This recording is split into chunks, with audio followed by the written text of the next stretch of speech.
everybody. I'm Keith Flippin. I am your instructor for COMM 101, our public speaking, the course that nobody wants to take. But you have found a way to do it by taking it online in a virtual setting, which means you will not have to stand in front of 35 of your peers and deliver speeches 4, 5, or 6 times during the semester.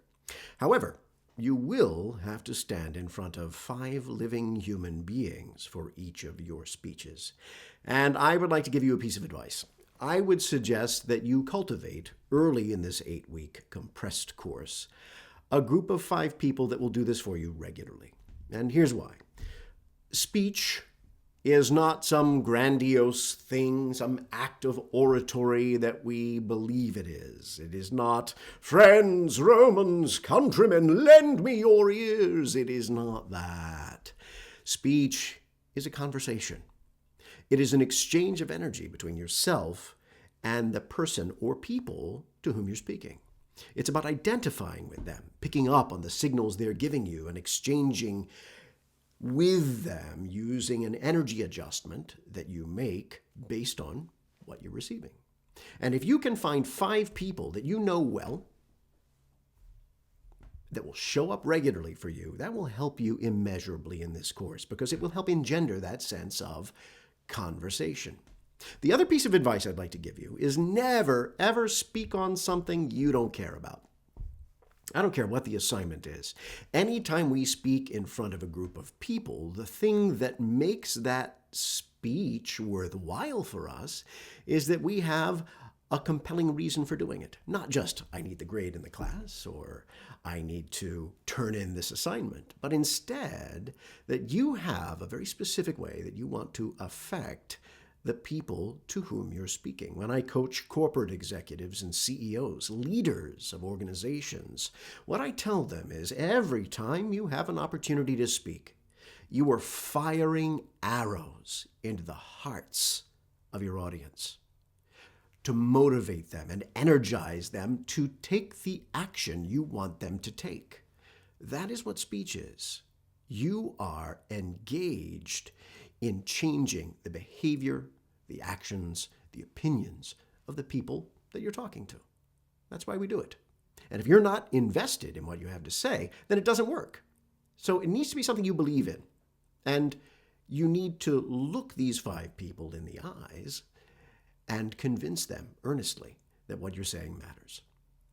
Those are my 2 big pieces of advice in the execution of speeches in this class. Now, this is an 8-week compressed course, which means that you have a lot of work to do. And this is our first week. So at the end of this class, I will review what it is that you need to turn in for our first week, which is modules 1 and 2. But I did not design this course. This was handed to me as a shell for Canvas that I had to personalized to a certain extent, but I am not allowed to alter the content of the tests or quizzes or the nature of the assignments. I did not select the textbook.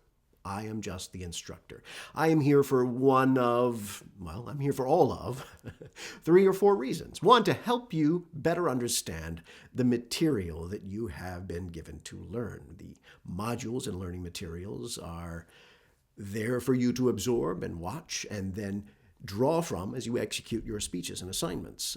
If you have questions about those, please reach out to me via email and I will respond within 24 hours, and we can even set up a time to talk. I have office hours on Thursdays. If you'll check Canvas, you can see when those office hours are scheduled.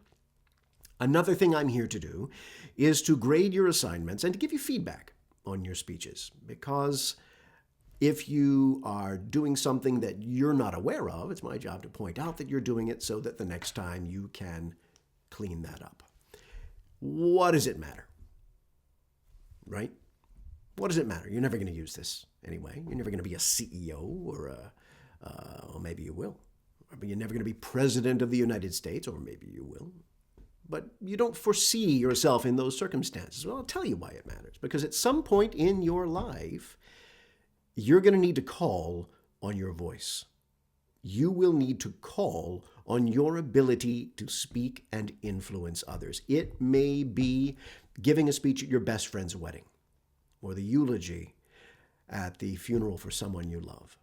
You might need to ask for a raise or interview for a job or speak up in public in defense of yourself or someone else or testify in court for something that really, really matters. You will have countless mundane, everyday reasons to use what you learn in this course. And let me tell you, if you bother, if you really do, take the lessons in this course to heart and apply them to when you speak, you will significantly increase the odds of your future success and your ability to influence other people. I've seen it. I know it happens. People assume that speaking extemporaneously is pulling it out of your ass. It's not. Speaking extemporaneously is about making it look like you're speaking for the first time. But speaking is intellectual in preparation, organization of thoughts, and planning what you're going to say. But it's instinctive in execution. You've practiced it. You've worked through it. But then when you get up in front of a group of people, it feels, because you're so comfortable, because you're so prepared, like it's off the cuff. That's what good public speaking is, and that connection. So that's what we're going to work on over the course of this class.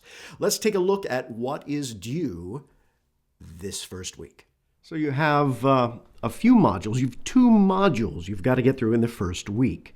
So on our homepage, you can go to Start Here and begin with the course introductions. If you have not done this, please go ahead and get this out of the way as early as possible, because this will help you to navigate and understand the asynchronous course. So go through the Meet Your Instructor all the way down into Module 1, right? Module 1 is the course introduction and overview about the course, what we're doing, how to use GoReact, which is the system that you will use to submit all of your recorded information, your recorded videos, your presentations, your speeches, if you will, and then notes about plagiarism. The resources for each module will tell you specifically how to do the assignments for each module. So there's a standard critique form when you give a speech, and there are specific instructions often for each assignment. And then, of course, you're going to get down to what's due this week. And what's going to be due this week, as you get all the way through Module 1 and Module 2, the Module 1 assignments that are due this week are the Scavenger Hunt quiz and the sample GoReact video. Then you're going to move into Module 2, and at the end of Module 2 this week, you have a Module 2 quiz and a course reflection. So that's 4 things that are due in the first week on October 20th, or by October 20th, end of day. The course reflection 1, the Module 2 quiz, the sample GoReact video, which will give you an opportunity to work within GoReact and figure out how to upload content. And I will comment on each of the videos that you submit so that you can figure out how to start reading the feedback. And then the Scavenger Hunt quiz. So those are the assignments that are due this week. I'd also like to point out, if you go to the syllabus for this course and go to the bottom of the syllabus, all of the assignments are listed there in chronological order, what's due each week, by what time, and which assignments you have due. That is the professor view. If you go to your view, there are only 4 assignments due this coming week. There it is. So forgive me, there was an extra assignment that you should not have been shown. So there we go. So 1, 2, 3, 4, 1, 2, 1, 2. So there they are for each week of the course. If any changes are made by the university to the timing of the course, then those changes and assignments will be reflected here on the syllabus as those things change. And the last thing I'd like to point out is that if you go to the course collaboration tool, you will find my office hours, which are on Thursdays from 10 a.m. to 11:30. So, in fact, you know what? Tomorrow, October 17th, is my first set of office hours, and I would love to meet you there. I'd love you to come and introduce yourself, and we can chat about nothing in particular. It doesn't have to be about the course, but I would like an opportunity to meet you, If you have something that you'd like to share about public speaking and about how you feel about public speaking or what you'd like to get out of the course, or if you are facing any particular challenges, I would love to hear about those in my office hours tomorrow on the 17th. I have set aside that time, and typically I'm just sitting there alone. So if you would come and join me, I think that would be great, because then I will know who you are as you're making your way through this course. Let's do the thing.